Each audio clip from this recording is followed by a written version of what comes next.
Everyone, ನಮ್ಮ new year resolution ಬಂದ್ಬಿಟ್ಟು ಆದಷ್ಟು ಆಚೆ ತಿನ್ನೋದನ್ನ ಕಡಿಮೆ ಮಾಡೋದು ಮತ್ತೆ ಮನೇಲೆ ಹೆಲ್ದಿ ರೆಸಿಪೀಸ್ ನ ಟ್ರೈ ಮಾಡೋದು. ಅದಕ್ಕೆ ಈ ವೀಕೆಂಡ್ ನಾನು ಫಸ್ಟ್ ಟೈಮ್ ಒಂದು ಹೊಸ ರೆಸಿಪಿನ ಟ್ರೈ ಮಾಡಿದೆ. ಅದು ಶಾವ್ಗೆ ರೆಸಿಪಿ. ತುಂಬಾನೇ ಹೆಲ್ದಿ ಅಂಡ್ ಕ್ವಿಕ್ ಆಗುವಂತ ರೆಸಿಪಿ.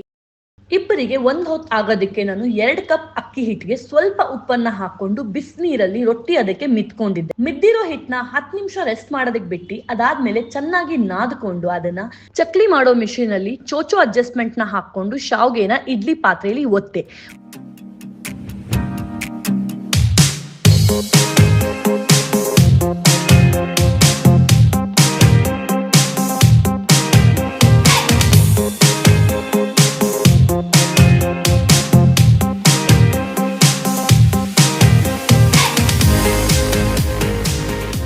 ಒತ್ತಿರೋ ಶಾವ್ಗೆನ 10 ನಿಮಿಷ ಇಡ್ಲಿ ಅದಕ್ಕೆ ಸ್ಟೀಮ್ ಮಾಡಿದ್ರೆ ಶಾವ್ಗೆ ರೆಡಿ ಆಗ್ಬಿಡುತ್ತೆ.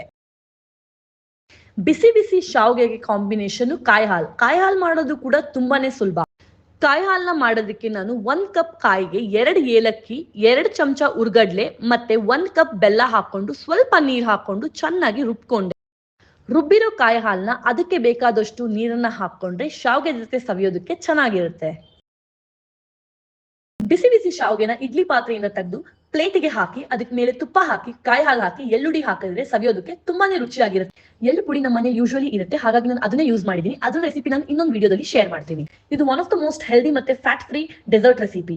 ಇದನ್ನ ನಿಮ್ಮ ಮನೇಲಿ ಒಂದ್ಸಲ ಖಂಡಿತ ಟ್ರೈ ಮಾಡಿ, ನಿಮಗೆ ತುಂಬಾ ಇಷ್ಟ ಆಗುತ್ತೆ. ನನ್ನ ಈ ರೆಸಿಪಿ ನಿಮ್ಗೆ ಇಷ್ಟ ಆಗಿದ್ರೆ ನನ್ನ ಚಾನೆಲ್ ನ ಸಬ್ಸ್ಕ್ರೈಬ್ ಮಾಡಿ ಮತ್ತೆ ಲೈಕ್ ಮಾಡೋದನ್ನ ಮರಿಬೇಡಿ. Thank you everyone.